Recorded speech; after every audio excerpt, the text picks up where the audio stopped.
Salut les amis, bienvenue sur Codeur Passionné. Aujourd'hui, nous continuons avec la formation. On va travailler sur les rôles et les permissions de l'utilisateur. Donc, juste pour rappel, dernièrement, nous avons travaillé sur la partie édition et on était capable donc de modifier les informations de l'utilisateur. On était aussi capable de réinitialiser le mot de passe. Donc, vous voyez ici, je peux réinitialiser le mot de passe et j'ai ici la notification qui s'affiche comme quoi le mot de passe a été réinitialisé avec succès. Donc, aujourd'hui, on continue avec la partie rôle et permission. Mais avant de débuter, j'aimerais déjà signaler que ça sera quand même un peu du lourd, ça sera quand même chaud. Donc, attachez bien vos ceintures parce qu'on va apprendre non seulement beaucoup de choses intéressantes, mais en même temps, ça va quand même bouger vos ménages parce qu'il y a pas mal de réflexions ici à faire. Et moi-même, quand je travaillais sur cette partie, je me suis rendu compte finalement qu'il y avait pas mal de petites choses sur lesquelles il fallait que que je fasse attention lorsque je devais donc enregistrer la partie où je montre comment j'ai réalisé tout ça. Donc, je vous épargne les détails. C'est parti maintenant. Abonnez-vous, likez la vidéo pour ceux qui ne l'ont pas encore fait. Vous êtes plus nombreux à regarder, à suivre les vidéos sans vous abonner, sans liker la vidéo. Les gars, ce n'est pas gentil. Si vraiment vous me supportez et vous voulez m'encourager à faire ce que je fais, je vous en prie, likez la vidéo et recommandez-la, partagez-la et surtout abonnez-vous pour permettre à YouTube de me recommander la chaîne à plus de personnes. Ok? Allez, c'est parti. Donc, on va commencer avec la partie ici, là. Donc, comme d'habitude, quand vous voulez développer ou travailler sur une nouvelle fonctionnalité, je vous suggère toujours de travailler sur la partie interface. Donc, la partie interface est très importante. Vous travaillez sur la partie interface, ça va vous permettre déjà d'avoir une vue sur ce que vous voulez avoir en finalité et vous allez ajouter tout ce qui est dynamique bien après. Donc, c'est exactement ce que nous allons faire ici, là. Donc, pour travailler sur la partie interface, je vais ici récupérer, donc je vais plutôt prendre, comme on appelle notre template, admin LTE. Donc, je vais chercher un composant ici d'admin LTE. Oups, je ne suis pas connecté. Désolé. Je me connecte rapidement. Ah non, non, c'est celui-ci. Voilà. Et la connexion est un peu lente. C'est quoi ça? On va regarder au fait, on va récupérer au niveau de notre template, on va récupérer la partie de l'interface qui nous intéresse, que nous allons venir mettre à ce niveau ici. Donc, c'est ce que nous allons faire là. Laissons juste le temps que cela charge. Voilà, c'est ce genre de composants qu'on va récupérer. Mais je cherche au fait les accordions. Ce sont des composants au fait qui ont un certain comportement très intéressant. Vous allez voir tout à l'heure. C'est moi juste trouver où est-ce qu'on avait ça. Alors là, je ne me rappelle plus trop. C'était pas ici. Pourquoi est-ce que je ne retrouve pas ça ici? Non plus. Je rêve ou quoi?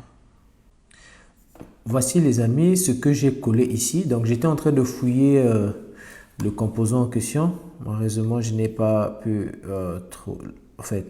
j'ai pas pu trouver ça. Donc, au fait, ce que j'ai fait, j'ai juste copié au fait le code ici et donc vous allez voir. Donc, tout ce que j'ai ajouté à l'intérieur de notre partie rôle permission ici au niveau du card body, j'ai ajouté cette div accordion.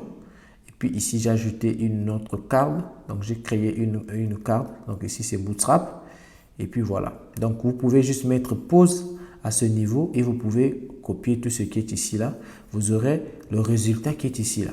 Donc, remarquez ici, si je recherche, je viens ici, on a ici manager et puis on a la petite partie là où on peut activer comme on peut désactiver. Et c'est exactement le même comportement que nous voulons avoir pour tous nos rôles. Donc, les différents rôles que nous avons dans notre solution vont s'afficher ici de cette manière. OK? Donc là, nous avons créé la première partie. Donc, juste pour illustrer ce que je veux dire ici. Donc, si ici, je duplique la partie, donc cette partie-ci, je la duplique. vous allez remarquer, on aura deux rôles qui vont s'afficher là. Donc, c'est ce que je vais faire. Si je duplique les cartes là, vous voyez que là, j'aurai deux rôles. Manager, manager, en fait, parce que j'ai dupliqué ici.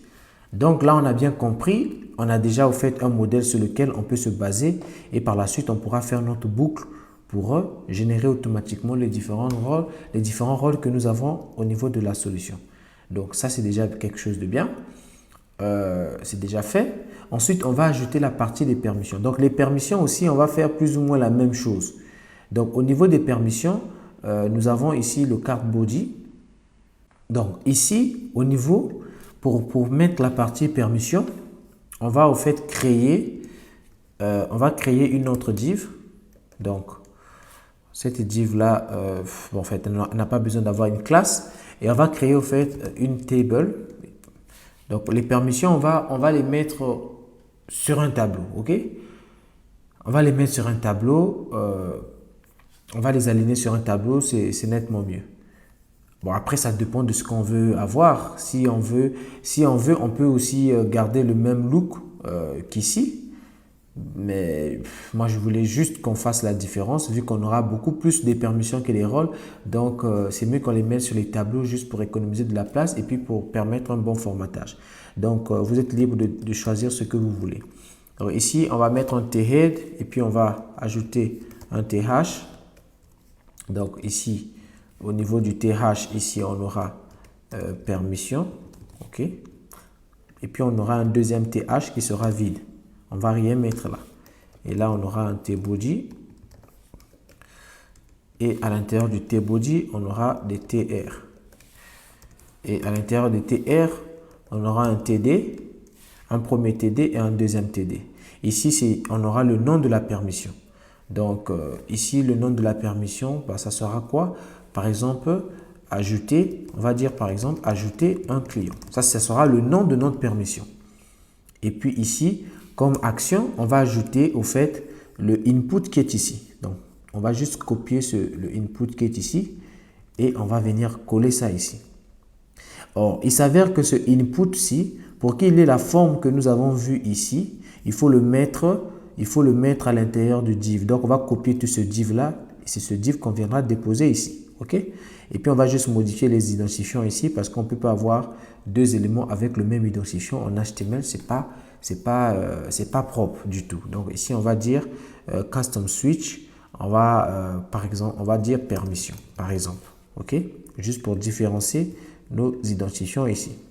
Et là, je pense que en faisant ainsi, on va ajouter juste quelques classes au niveau de notre table. Donc, on va lui dire class table, on va lui dire table border, ok. Et je pense que c'est tout ce qu'on a besoin pour l'instant. Donc, je vais recharger la page. Je clique ici. Vous remarquez que j'ai ici manager et puis en bas ici, j'ai au niveau des permissions, j'ai la permission qui est là. Donc, ce qui est génial, c'est exactement ce comportement que je vais avoir. Alors, il s'avère que notre div ici n'arrive pas vraiment à se former. Donc, ce qu'on va faire, on va ajouter une petite marge. Donc, on va ajouter juste une classe ici et puis on va lui dire un padding de tous côtés. Donc, on va lui dire un padding 4 par exemple, juste pour qu'on voie qu'est-ce que ça donne. Donc, avec un padding 4, nous avons plus ou moins la chose qui est là. Je pense que 4 c'est trop, on va réduire à 3. Donc, on va lui donner un P3. Donc, avec un padding 3, on a plus ou moins le même alignement. Ici, on aura nos permissions qui vont être listées tout en bas. Voilà. Donc, maintenant que nous avons la structure, maintenant que nous avons nos interfaces, donc et la partie qui va contenir les rôles et la partie qui va contenir les permissions, il nous faut maintenant travailler. Donc, il nous faut maintenant boucler, il nous faut maintenant travailler sur comment je vais rendre cette partie dynamique, de telle sorte que cette partie va afficher tous les rôles que nous avons au niveau de l'application et puis cette autre partie va afficher toutes les permissions que nous avons également. Donc, c'est ce qu'on va faire maintenant. Donc, pour ce faire, j'ai besoin au fait au niveau de mon appli, donc en l'occurrence ici. Donc, j'ai besoin au fait à ce niveau de dire à Laravel, donc ici, je vais lorsqu'on clique sur le bouton éditer, c'est la fonction, laissez-moi retrouver la fonction, si je ne me trompe pas, c'est la fonction, où est-ce qu'on avait mis cette fonction? Je crois que c'est ça qui est appelé. Donc, edit user, et puis on changeait le current page edit. C'est ici que, voilà. Donc, c'est ici, au niveau de cette fonction qu'on va dire à Laravel, écoute, lorsqu'on clique pour éditer, on aimerait que tu nous, voilà, que tu rendes disponible une variable qui va contenir tous les rôles et toutes les permissions. Donc, pour ce faire, je vais créer au fait ces variables à ce niveau-là. Je vais créer ici une variable que je vais appeler rôle permission. Donc, c'est une variable qui va contenir et les rôles et les permissions. Ça sera un tableau, ok? C'est ce que je vais faire ici. Alors, au niveau de la méthode éditer, go to edit, donc quelque part ici, je vais au fait appeler une fonction que je vais appeler set ou bien je vais l'appeler populate role permission. Voilà. Donc la fonction là aura comme objectif tout simplement, c'est d'initialiser, de mettre les valeurs dans cette variable que nous avons créée là-bas. Et je vais juste créer la fonction en question juste après. Donc la fonction, je la crée ici. Donc lorsqu'on clique sur le bouton pour éditer l'utilisateur, cette fonction sera appelée à la fin. Donc ce qui va, donc on va charger au fait les données à l'intérieur de cette variable que nous avons créée ici là. OK? Pour commencer, on va ajouter deux entrées à notre variable rôle permission. Donc notre première entrée va être au fait les rôles parce que nous avons dans cette variable va stocker à la fois des rôles et des permissions. Donc on va créer une entrée pour dire que les rôles sont d'abord par défaut ici on va créer au fait des rôles seront vides et les permissions aussi seront vides. Et ici on va écrire la logique pour charger les rôles et les permissions. Alors, je vous explique un peu comment est-ce que je suis arrivé au fait à travailler, à avoir cette idée. Qu'est-ce qui se passe? On a la possibilité de boucler, donc par exemple d'appeler juste le modèle rôle et puis on fait all, on va récupérer tous les rôles, on le met dans une variable et puis au niveau de notre edit ici là, on va tout simplement boucler au niveau par exemple de là où sur la partie rôle ici, on peut boucler pour générer nos rôles. Le problème, c'est qu'on va avoir des rôles, mais il nous faut un moyen de savoir est-ce que l'utilisateur, pour ce qui concerne le rôle manager, est-ce que l'utilisateur a été attribué ou bien, enfin, est-ce que l'utilisateur a le rôle manager par exemple.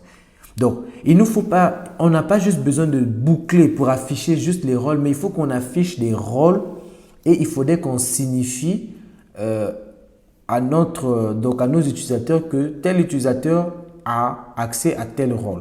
Comment on le sait? Le rôle ici doit être activé. Donc, lorsque c'est activé, lorsque c'est vert, on sait que pour ce rôle-ci, cet utilisateur le possède.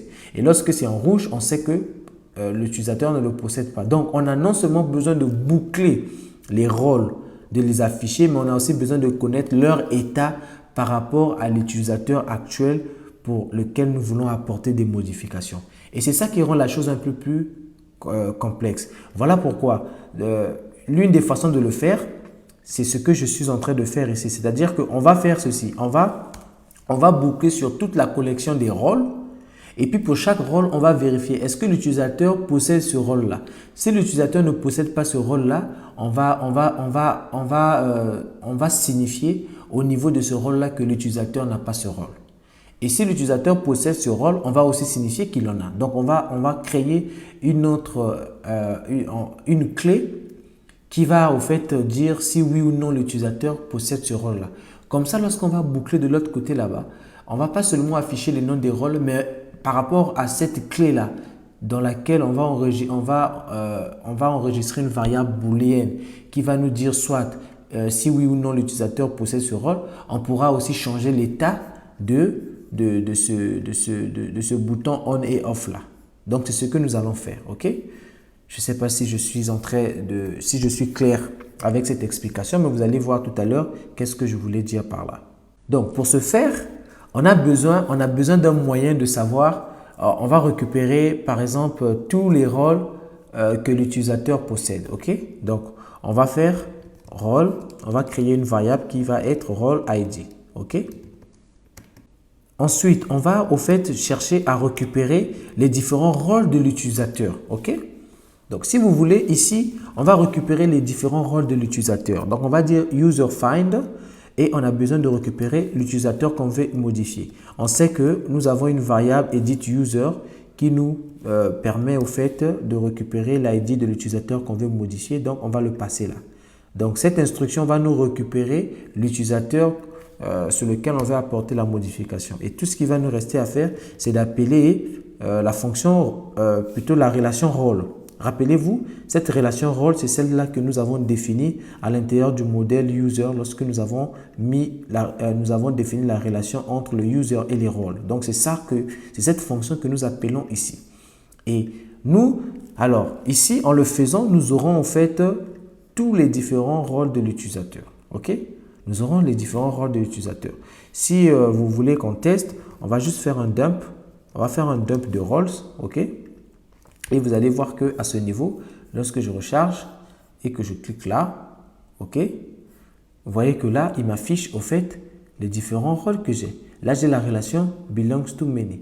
Donc, on me dit ici, voilà les différents rôles que j'ai. Je dois avoir un tableau, je ne sais pas moi, quelque part là. J'ai quelque chose de plus ou moins bizarre. Alors, ce qu'on va faire, c'est si on enlève les parenthèses et qu'on écrit juste rôle, on aura quelque chose de différent. OK? Donc, si on clique là, vous voyez qu'ici, on a un tableau qui a deux rôles. Nous avons deux rôles. Nous avons le rôle de... Donc, si on regarde au niveau des attributs, je crois qu'on a le rôle admin. OK? Et puis, en même temps, ici, nous avons un autre rôle. Nous avons ici le rôle manager. Donc, on est bien capable de récupérer les rôles de cet utilisateur-là. OK. Donc, puisque nous avons les rôles, alors nous, tout ce qui nous intéresse, c'est que en ayant ces rôles, on veut maintenant boucler. Donc, nous, on va maintenant chercher un moyen de vérifier sur tous les rôles qui existent dans notre base de données. On va vérifier, OK, pour tel rôle, est-ce que l'utilisateur l'a? Ici, dans le cas échéant, l'utilisateur n'a que deux rôles, manager et admin. Donc, ça veut dire que si nous avons 4 rôles au niveau de notre base de données, eh bien, pour les deux autres rôles d'utilisateur, l'état au fait sur lequel on va se baser doit nous dire oui ou non si l'utilisateur a ces rôles-là. C'est-à-dire, nous avons 4 rôles, l'utilisateur en a 2. Pour les deux autres, il faut qu'on ait un moyen de savoir que l'utilisateur n'a pas ces rôles-là. Donc, qu'est-ce qu'on fait? On boucle d'abord sur l'ensemble des rôles que nous avons et à chaque itération, on vérifie est-ce que l'utilisateur, est-ce que l'ID du rôle sur lequel nous sommes en train de boucler là correspond à un identifiant que l'utilisateur a dans les rôles qui lui ont été attribués. Donc, on va faire au fait cette comparaison-là. Et on peut le faire avec des boucles, mais il y a une façon plus rapide de le faire avec PHP. Nous avons déjà des fonctions qui nous permettent de manipuler les tableaux et c'est ce que je vais vous présenter tout de suite. Donc, pour ce faire, voici ce qu'on va faire. On va utiliser la fonction qu'on appelle ArrayMap. ArrayMap, c'est une fonction qui permet au fait au lieu d'avoir une collection de plusieurs rôles avec tous les détails des rôles, nous, tout ce qui nous intéresse, c'est d'avoir des identifiants de ces rôles-là parce qu'on va juste faire la comparaison selon les identifiants. Donc, si je fais ici ArrayMap, OK, il va prendre une fonction de callback et ensuite, il va prendre la collection, donc des rôles que nous voulons lui passer ici. Mais attention, cette collection doit être en tableau. Donc, on va appeler la fonction toArray. C'est une fonction qui va permettre de convertir au fait les différents rôles ici. Rappelez-vous, ici, nous sommes en train de récupérer les objets et les cointes. Ici, ce n'est pas au fait un tableau. Lorsqu'on prend rôle, c'est au fait, quand on appelle la relation rôle, il nous renvoie une collection du modèle rôle. Donc, on aura deux rôles, mais en forme de et les cointes. Donc, c'est des modèles et les cointes. On ne peut pas les manipuler. Donc, pour les manipuler comme des tableaux, il faut appeler la fonction toArray. C'est ce qu'on fait ici. Et ici, on va passer la fonction qui va servir de callback. Donc, cette fonction-là, on va lui dire à chaque fois que tout ce qui nous intéresse dans la collection qui est ici, là, c'est l'identifiant. Donc lui, il va boucler sur cette collection et il va récupérer uniquement les identifiants, ce qui fera qu'on aura ici quelque part un tableau où on n'aura que des identifiants, soit 1, soit 2, soit 3. Et ces identifiants nous permettront de savoir, voici là les différents rôles que l'utilisateur a. Donc, je vais ici créer une petite fonction que je vais appeler map. Donc, ça sera juste map callback cb. Ça sera une fonction qui va prendre par exemple une valeur et elle va retourner tout simplement la valeur et elle va retourner un ID. Donc, le array qui sera donc le tableau que nous allons avoir ici. OK? Ce tableau-ci, on va récupérer la valeur. Donc, je vais vous montrer tout à l'heure à quoi ça sert. Donc, si je fais ceci, je mets tout ça en commentaire et je copie tout ce qui est là, je le mets à l'intérieur de notre dump parce que c'est toujours important que vous puissiez voir à quoi ça ressemble. Je recharge la page et que je viens ici. On me dit que la fonction toArea, OK. Alors, j'ai commis une erreur. Au fait, on ne va pas mettre les parenthèses, d'accord? On enlève les parenthèses et on va recharger ici. Donc là, si je reviens ici, je clique, vous allez remarquer, nous avons un tableau et ce tableau, dans l'indice numéro 0, on a encore un autre tableau de 1, voilà. Donc nous, tout ce qui nous intéresse, c'est l'identifiant qui est ici là. Donc, la fonction AreaMap, qu'est-ce qu'elle va faire? Elle va boucler au fait. Elle va boucler sur l'ensemble, sur ce tableau que nous avons ici. Donc, ce qui fait qu'à ce niveau, on aura déjà, au fait, on va déjà accéder par exemple à chaque fois qu'il va boucler, il va exécuter la fonction que nous avons mis ici. Et cette fonction fait quoi? Cette fonction récupère donc l'identifiant de l'élément qui se trouve aux différents indices. Donc, quand on sera à l'indice numéro 0, il va récupérer cet identifiant. Quand on va passer à l'indice numéro 1, il va récupérer cet identifiant-ci. Donc, c'est ce qu'on va faire. C'est ce qu'on a fait avec cette fonction. Et on va tout simplement venir ici et on va passer cette fonction à notre fonction AreaMap ici. Donc, en le faisant, nous avons ici là la liste complète des différents rôles que l'utilisateur a. En fait, on a une collection des identifiants des rôles que l'utilisateur a. Alors, qu'est-ce qu'il nous reste à faire? Il va tout simplement nous rester à boucler cette fois-ci. Donc, on va boucler sur l'ensemble des rôles pour vérifier est-ce que ces rôles correspondent aux rôles que l'utilisateur a. Donc, pour boucler, on va faire un for each, on va faire rôle et puis on va faire un all. OK? Donc, on va lui dire as rôle. Donc là, on va boucler sur l'ensemble des rôles que nous avons au niveau de notre base de données. Assurez-vous juste d'importer le modèle rôle et c'est tout. Et ici, on va faire une vérification. On va vérifier si, OK? On va vérifier if in area. Donc, en PHP, il y a une fonction qu'on appelle in area. La fonction permet de vérifier si un élément est contenu dans un tableau.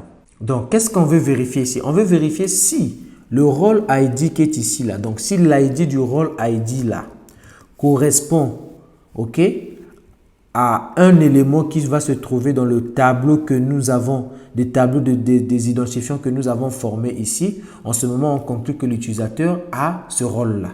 Donc, c'est ce qu'on va lui dire. Donc là, en ce moment, on conclut que l'utilisateur a ce rôle-là.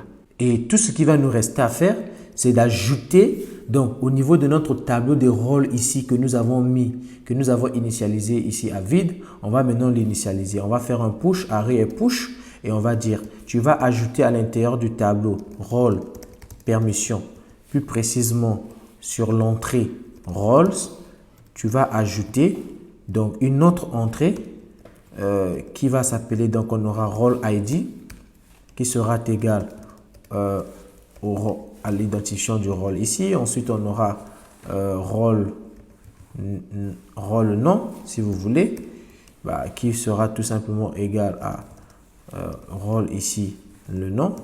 Et puis, on aura une autre entrée qu'on va nous ajouter, qu'on va dire active. Et active ici va dire si oui ou non l'utilisateur a ce rôle-là. Donc, ici, qu'est-ce qu'on fait? On dit ceci. Si, ici, on a formé un tableau des différents identifiants des rôles que l'utilisateur a. Ensuite, on fait la comparaison. Si, pendant qu'on boucle sur l'ensemble des rôles que nous avons dans notre base de données, on se rend compte que l'identifiant pendant qu'on boucle de cette itération-là, de ce rôle, correspond à un identifiant qui se trouve dans ce tableau des rôles, ça veut dire que l'utilisateur a cet identifiant-là. Donc, qu'est-ce qu'on fait? On stocke les informations de ce rôle et puis on change, on crée une entrée active ici qui va nous dire que l'utilisateur a cet identifiant-là. Au cas contraire, donc else, si l'utilisateur n'en a pas, bah, c'est la même chose que nous allons avoir ici. Donc, vous pouvez mettre le else ou comme vous pouvez laisser comme ça va marcher. Et ici, on va tout simplement mettre un false. Donc là, si on le fait, rassurez-vous, on a fini avec le parcours des rôles. Donc là, si je le fais, les amis, et que je viens ici, je fais un dump de this.role permission, vous allez vous-même voir ce qu'on aura à ce niveau-là. Donc, si j'actualise et que je clique ici, on me dit qu'on a un problème ici, là. OK. Je crois que le problème nous vient toujours d'ici, là. Ouais, j'ai remis les parenthèses, excusez-moi. Donc, on revient ici, on réactualise, on clique là. Remarquez que j'ai, au niveau de mon tableau, j'ai rôle. Au niveau des rôles, voici les rôles que j'ai. J'ai rôle numéro 1, rôle ID, j'ai le rôle non, et puis j'ai active true. Et etc. Ici, j'ai true. Mais regardez pour le dernier rôle, ici, j'ai false. Donc, cet utilisateur n'est pas employé. Vous voyez?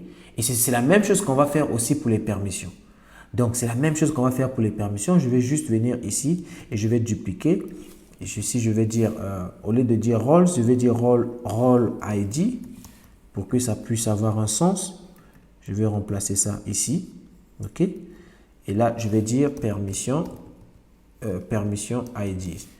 Et ici, je vais, au lieu de dire role, je vais changer par permission. Je vais prendre la relation permission, user, OK. Et ici, je vais changer, au lieu de boucler selon les rôles, ici, je vais boucler selon les permissions. Et je change juste ici par permission. Et c'est ça que je vais copier, que je vais déposer partout où, partout où il y a permission, rôle, je vais mettre par permission. Donc là, je fais la même chose là. Et je vais aussi faire la même chose ici. Et là, je récupère la collection permission ID. C'est celle-là que je vais venir copier ici. Et il me reste plus qu'à modifier ici. Ça sera permission. Parce qu'on va changer l'entrée. Donc ici, on avait fait ça pour rôle. Ce qui nous donnait au fait à ce niveau, on avait une entrée rôle qu'on a initialisée en rôle, mais l'entrée permission est vide. Donc, c'est cette entrée permission qu'on commence à initialiser ici. Donc, ici, on va dire permission ID. Et là, on a permission ID.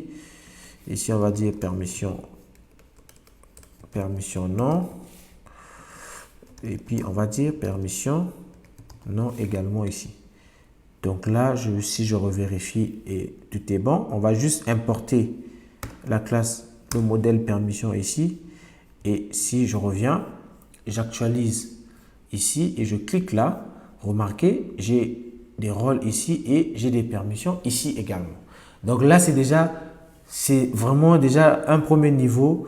Nous avons déjà atteint presque l'objectif. Tout ce qui nous reste à faire maintenant, c'est de venir au niveau de notre interface et de boucler finalement sur l'ensemble de nos rôles qui sont ici. Donc ici, je vais ajouter une boucle for, donc un for each, et ma boucle va boucler sur rôle permission, la variable rôle permission as, on aura rôle. Donc ici, il va boucler selon rôle permission, mais plus précisément l'entrée roles. OK? Parce que n'oubliez pas, cette variable a deux entrées.